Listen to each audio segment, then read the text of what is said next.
Hapunan na dito mga beshi, kaya nag-decide ako na magprito ng pakpak ng manok, deep fried chicken wings.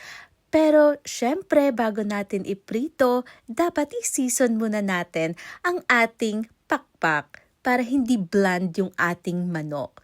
Ayan, lagyan lang ng asin, paminta at saka konting lemon, pampatanggal ng dulas ng ating wings. Ayan, deep fried na natin.